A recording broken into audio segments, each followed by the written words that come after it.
ഒരു വിഷയം കാണുമ്പോൾ ഒരു വ്യക്തിത്വത്തിന് വേണ്ടി, ഒരു വ്യക്തിത്വത്തിൻ്റെ ഇടിവ്, ഒരു വ്യക്തിത്വത്തിൻ്റെ വേദന, സമൂഹത്തിൽ ഉണ്ടാകുന്ന ചില മൂല്യച്യുതികളെക്കുറിച്ച് നാം കാണുമ്പോൾ, കേൾക്കുമ്പോൾ ആത്മതപനം ചെയ്യുന്നതാണ് യഥാർത്ഥത്തിൽ ആ വ്യക്തിയുടെ. ഇരുൾ അടഞ്ഞ വഴികളിൽ തിരുനാളമാകുവാൻ ഇന്നത്തെ ചിന്ത.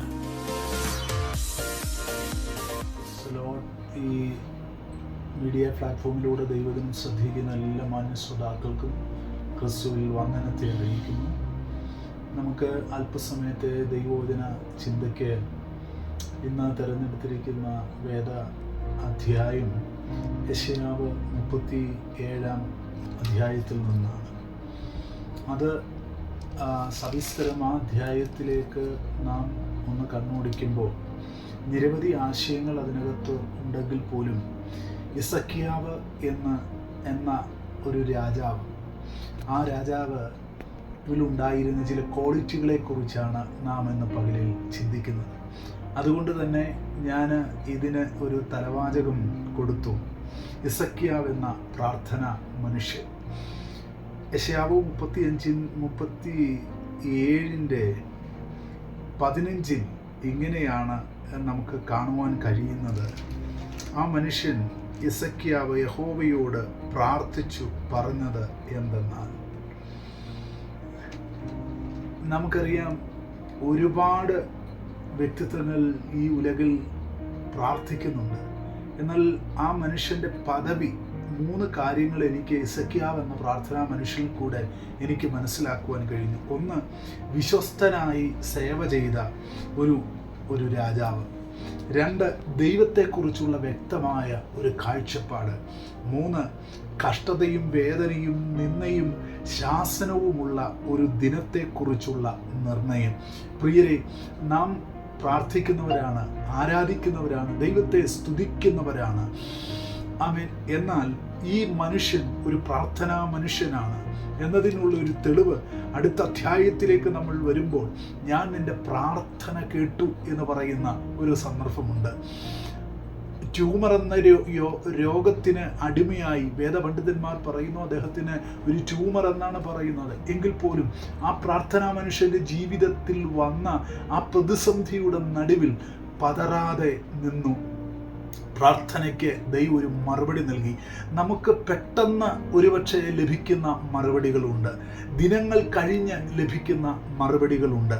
പക്ഷേ ഈ മനുഷ്യൻ്റെ പ്രാർത്ഥനയ്ക്ക് സഡനായിട്ടുള്ള ഒരു ആക്ഷൻ കിട്ടിയെന്ന് നമുക്ക് കാണുവാൻ കഴിയുന്നു. ഹിസ്കീയാവ് എന്ന പറഞ്ഞ ആ രാജാവിൽ നിന്ന് നമുക്ക് ലഭിക്കുന്ന പ്രധാനപ്പെട്ട ക്വാളിറ്റി ആത്മതപനം ചെയ്യുക എന്നുള്ളത്.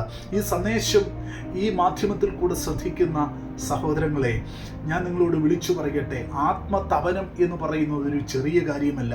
ഒരു വിഷയം കാണുമ്പോൾ ഒരു വ്യക്തിത്വത്തിന് വേണ്ടി, ഒരു വ്യക്തിത്വത്തിൻ്റെ ഇടിവ്, ഒരു വ്യക്തിത്വത്തിൻ്റെ വേദന, സമൂഹത്തിൽ ഉണ്ടാകുന്ന ചില മൂല്യച്യുതികളെക്കുറിച്ച് നാം കാണുമ്പോൾ, കേൾക്കുമ്പോൾ ആത്മതപനം ചെയ്യുന്നതാണ് യഥാർത്ഥത്തിൽ ആ വ്യക്തിയുടെ ക്വാളിറ്റിയെ നമുക്ക് കാണുവാൻ കഴിയുന്നത്. ഒരുപക്ഷെ പ്രാർത്ഥനാ മുറിക്കകത്ത് ആമേൻ മറ്റാരും കാണുന്നില്ലായിരിക്കാം. 4 ഭിത്തികൾക്കകത്ത് ദേശത്തിന് വേണ്ടി കരയുവാൻ, വ്യക്തിത്വങ്ങൾക്ക് വേണ്ടി കരയുവാൻ ഒരു ബർഡൻ നാം ഏറ്റെടുക്കുമ്പോൾ നമുക്ക് തിരുവചനത്തിൽ അനേകരത്തരത്തിൽ മറ്റുള്ളവരുടെ വിഷയങ്ങൾ ഏറ്റെടുത്ത് പ്രാർത്ഥിക്കുന്നത് നമുക്ക് കാണുവാനും കഴിയുന്നുണ്ട്. ഇയ്യോബ് പ്രാർത്ഥിച്ചു. ആ പ്രാർത്ഥന മനുഷ്യൻ്റെ പ്രാർത്ഥനയിൽ തൻ്റെ സഹോദരങ്ങൾക്ക് ഇയ്യോബ് തൻ്റെ സ്ഥിതികൾക്ക് ഭേദം വരുത്തിയെന്ന പ്രാർത്ഥിച്ചത്. മോശയുടെ പ്രാർത്ഥന ഒരു മധ്യസ്ഥ പ്രാർത്ഥനയായിരുന്നു. എന്നാൽ ഞാൻ പറഞ്ഞു വന്നത്, ഹിസ്കീയാവ് എന്ന് പറയുന്ന ഒരു രാജാവ്, ഒരു പൊസിഷനിൽ നിൽക്കുന്ന മനുഷ്യൻ, ആ മനുഷ്യൻ ജീവനുള്ള ദൈവത്തെക്കുറിച്ച് വ്യക്തമായ ഒരു കാഴ്ചപ്പാടുണ്ട്. നമ്മുടെ ദൈവം ലിവിങ് ഗോഡാണ്, ജീവിക്കുന്ന ദൈവമാണ്. ആ ദൈവത്തെ നിന്ദിക്കുവാൻ കഴിയുകയില്ല എന്നുള്ള ഒരു കാഴ്ചപ്പാട്. ഞാൻ എൻ്റെ വാക്കുകൾ വേഗത്തിൽ മുമ്പോട്ട് പോവുകയാണ്. വിശ്വസ്തത എന്നുള്ളത് ദൈവം ആഗ്രഹിക്കുന്ന ഏറ്റവും വലിയൊരു കാര്യമാണ്.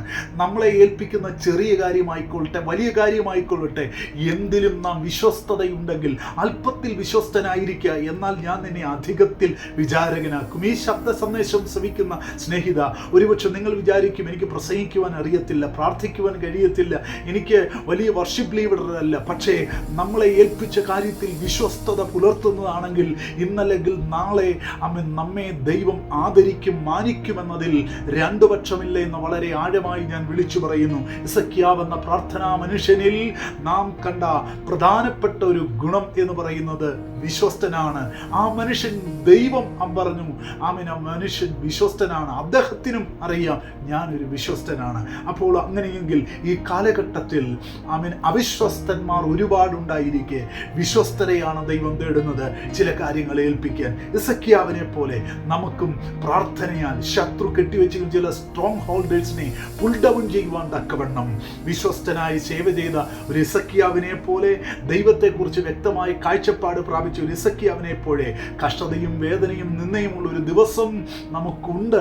എങ്കിലും അതിൽ തളരാതെ പ്രാർത്ഥനയാൽ നമുക്ക് മുന്നോട്ട് പോകാം. ഈ വചനങ്ങൾ ദൈവം നിങ്ങളെ സഹായിക്കട്ടെ. God bless you.